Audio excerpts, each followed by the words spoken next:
Hello everyone.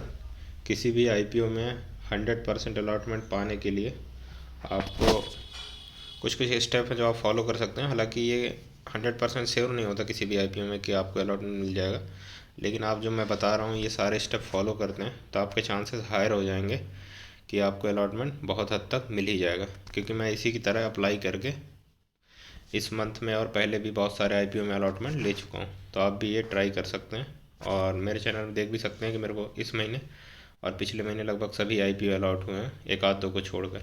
तो आप भी ये ट्राई करेंगे तो लगभग मेरे हिसाब से आपको भी सभी आईपीओ अप्रॉक्स अलॉट हो जाएंगे, एक आध आईपीओ रह जाएगा। तो सबसे पहले तो आपके पास लगभग लगभग 4 से 5 डीमेट अकाउंट होने चाहिए।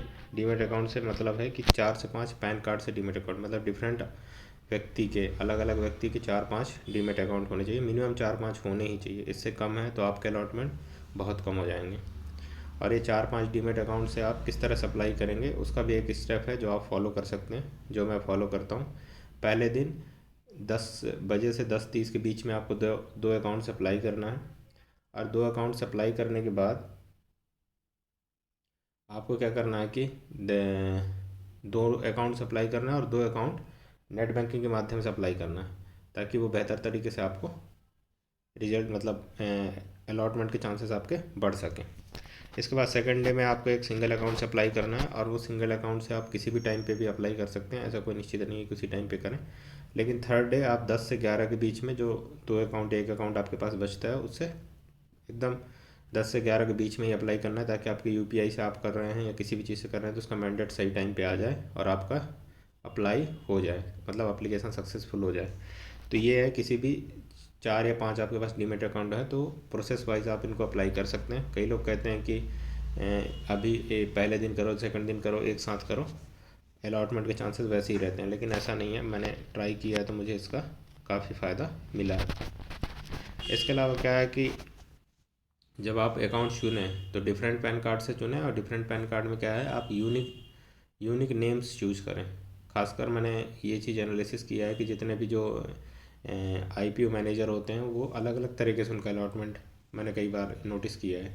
जैसे लिंक्डइन टाइम पे मैंने देखा है कि RSTYJ ये लास्ट वाले जो लेटर होते हैं उन पे ज़्यादा अलॉटमेंट मिलता है, या फिर लिंक्डइन टाइम पे फीमेल्स को ज़्यादा अलॉटमेंट मिलता है। तो इस टाइप का आप देखें कि आपके 4-5 जो डीमेट अकाउंट हैं वो अलग अलग हों और अलग अलग तरह के उसमें नेम हो, और अगर ज़्यादा हो कि 3 मेल के हों 2 फीमेल के हों तो ज़्यादा अच्छा रहेगा। जैसे के फिनटेक में ए से लेके ये वाले लेटर्स पे ज़्यादा अलॉटमेंट मैंने देखा है, अपने एनालिसिस के हिसाब से बता रहा हूँ कि इसमें मैक्सिमम टाइम मिलता है। तो ये आईपी जो मैनेजर होते हैं उस पर भी आपको विशेष ध्यान रखना है। जैसे बिग शेयर है, बिग शेयर के में आप कभी भी अगर कोई किसी आईपीओ का मैनेजर है तो आप उसके खुद के अकाउंट से जिसका डीमेट अकाउंट आप लिए हैं उसी के अकाउंट से यूपीआई मैंडेट करें, ताकि उसमें अलॉटमेंट के चांसेस होते हैं। जैसे लिंक्डइन टाइप और कैप फिनटेक में तो ऐसा नहीं होता है कि आप किसी भी अकाउंट से यूपीआई मैंडेट करते हैं आपको अलॉटमेंट मिल जाता है, लेकिन बिग शेयर में ऐसा नहीं होता। बिग शेयर में मैंने ज़्यादातर देखा है कि वो उसी के अकाउंट में अलॉटमेंट देता है जो खुद के अकाउंट से यूपीआई मैंडेट अप्रूव किया हो। इसके अलावा होता है सबसे इम्पोर्टेंट चीज़ सब्सक्रिप्शन। अगर आप रिटेल कैटेगरी पे अप्लाई कर रहे हैं और उस आईपीओ में सब्सक्रिप्शन 20 से 25 गुना के बीच में है, मैक्सिमम 25 टाइम्स अगर वो भरा है, तो ही आपको अलॉटमेंट मिल जाएंगे चांसेस। मतलब 80 to 90% है या 100% मान लो। लेकिन अगर उससे ज़्यादा भरता है तो फिर अलॉटमेंट के चांसेस कम हो जाएंगे। और उससे ज़्यादा अगर रिटेल कैटेगरी में सब्सक्राइब होता है, जैसे कोई छोटे आईपीओ 100 करोड़ या 150 करोड़ के, उनकी सब्सक्रिप्शन कई बार रिटेल कैटेगरी में भी 30 से 40 50 गुना हो जाता है, तो उसमें सब्सक्रिप्शन के चांस फिर लक बेस पे आप मान सकते हो, और लक बेस पे ही मैक्सिमम होता है। लेकिन जैसे मैक्सिमम आईपीओ जैसे बजाज का भी आईपीओ आया था उसमें सब्सक्रिप्शन 7-7 टाइम्स था, ऐसे प्रीमियर एनर्जी का आया था उसमें 9 टाइम्स था। तो जो कम सब्सक्राइब हो रहा है ना उन पे 100% है कि आपको अलॉटमेंट मिल जाएगा इस प्रोसेस से। मतलब जिनका 25 टाइम्स से कम है, 25 टाइम्स अगर अधिक है तो फिर आपको दिक्कत हो जाएगी, क्योंकि उसके बाद वो अलॉटमेंट चांसेस कम हो जाते हैं। हालांकि आपको एक आध अलॉट मिल ही जाएगा, पर ऐसा आप निश्चित मान के मत बैठो कि आपको मिल ही जाएगा। और ये है कि मतलब आप एक पैन कार्ड से अलग अलग ब्रोकरेज हाउस पे आपका वो होगा डीमेट अकाउंट, तो आप ये सोच रहे हो कि मैं आप स्टॉक से एक लॉट लगा दूँ, ग्रो से एक लॉट लगा दूँ, एंजल से एक लगा दूँ, तो ऐसा करने से कोई मतलब नहीं है, आपका एप्लीकेशन डेफिनेटली रिजेक्ट हो जाएगा। और कई बार आप एक ही डीमेट अकाउंट से जैसे 13 लॉट लगा सकते हैं, तो आप सोचो कि उसमें मैं 3-4 लॉट लगा दूं तो आपका एप्लीकेशन अलग से दिखेगा, ऐसा कुछ भी नहीं है। जैसे आईपीओ ओवर सब्सक्राइब होता है तो सबसे पहले उन्हीं को अलॉटमेंट दिया जाता है जो सिंगल लॉट पे अप्लाई किए हैं। तो आप सबसे पहली बात तो ये है कि किसी भी आईपीओ में आप सिंगल लॉट से ज़्यादा अप्लाई करो ही नहीं, क्योंकि मोस्टली आईपीओ जिस पे आप लगाओगे वो ओवर सब्सक्राइब ही होगा। और मैं कैसे आप किसी भी आईपीओ में शेयर शॉर्ट लिस्टिंग गेन पा सकते हैं उसका भी एक अलग से वीडियो बना दूंगा। और इसके अलावा क्या है कि आप जब भी आईपीओ पे अप्लाई करें तो ये करें कि उसका जो कट ऑफ प्राइस है उसको ही चूज़ करें। जो पुराने लोग हैं और काफ़ी लंबे टाइम से आईपीओ अप्लाई कर रहे हैं उनके लिए तो ये नहीं है, क्योंकि वो ऑलरेडी उनको पता है कि कट ऑफ प्राइस पे ही आईपीओ लगाना चाहिए। और ये एक सेबी का एनालिसिस है और मेरा भी ऐसा एनालिसिस है कि ज़्यादातर जो अलॉटमेंट आते हैं तो वो ओल्ड एज और न्यू डीमेट अकाउंट और फीमेल्स पे ज़्यादा अलॉटमेंट आज तक देखे गए हैं। मतलब मेरा ऐसा एनालिसिस है और मैं सेबी का भी एक रिपोर्ट देख रहा था उसमें ये है। तो आप कोशिश करें कि आप जो अलॉट मतलब आपका डीमेट अकाउंट खोलें तो आप मम्मी पापा का खुलवा लें, क्योंकि मेरे को जो SME आईपीओ अलॉट हुआ था वो किस पे हुआ था, मेरी माँ के अकाउंट पे अलॉट हुआ था।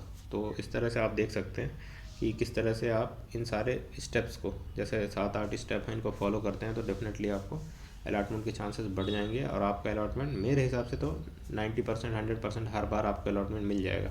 हाँ, सब्सक्रिप्शन अगर रिटेल कैटेगरी में बहुत ज़्यादा हायर चला जाता है तो फिर उसमें अप्लाई करने की कोई ज़रूरत नहीं है।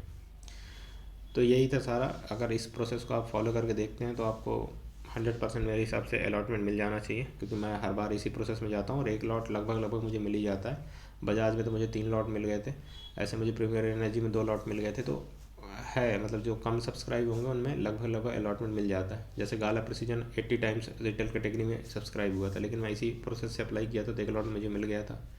बाजार स्टाइल आईपीओ में भी मिल गया था। तो यही है। और SME आईपीओ में अगर आप अप्लाई करते हैं इसी प्रोसेस से करते हैं और 4-5 अकाउंट से अप्लाई करते हैं तो SME आईपीओ में भी अलॉटमेंट के चांसेस हैं। लेकिन SME आईपीओ में एक खास ध्यान रखो कि SME आईपीओ में आप UPI मैंडेट उसी अकाउंट से ब्लॉक करना है आपको। किसी दूसरे अकाउंट से आप UPI मैंडेट अगर लॉक करते हैं और अमाउंट ब्लॉक करते हैं तो उससे कोई मतलब नहीं, वो अलॉटमेंट नहीं होगा, वो वहीं से फ़िल्टर आउट हो जाओगे आप। और SME आईपीओ में ज़्यादातर जो एप्लीकेशन है वो लास्ट डे पर ही अप्लाई करो, क्योंकि वो इतना ज़्यादा ओवर सब्सक्राइब होता है कि उसमें अलॉटमेंट के चांसेस बहुत कम होते हैं। लेकिन आप 5 अकाउंट से ट्राई करेंगे SME आईपीओ जो अच्छे SME आईपीओ हैं तो ये है कि आपको 10 आईपीओ में 2 तो पक्के मिल जाएंगे। 10 में से 2 आईपीओ अलॉटमेंट के चांसेस बहुत हाई हैं, लेकिन उसमें 100% नहीं है। SME आईपीओ सब्सक्राइब इतना टाइम्स होता है कि 10 के 10 में भी एक ना मिले, ये भी हो सकता है, लेकिन 10 में एक आध आपको मिल ही जाएगा अगर आप 5 अकाउंट से ट्राई करते हैं। तो इस तरह से आप इसको अप्लाई कर सकते हैं और पूरी इस चीज़ को अलॉटमेंट को ख्याल रख सकते हैं।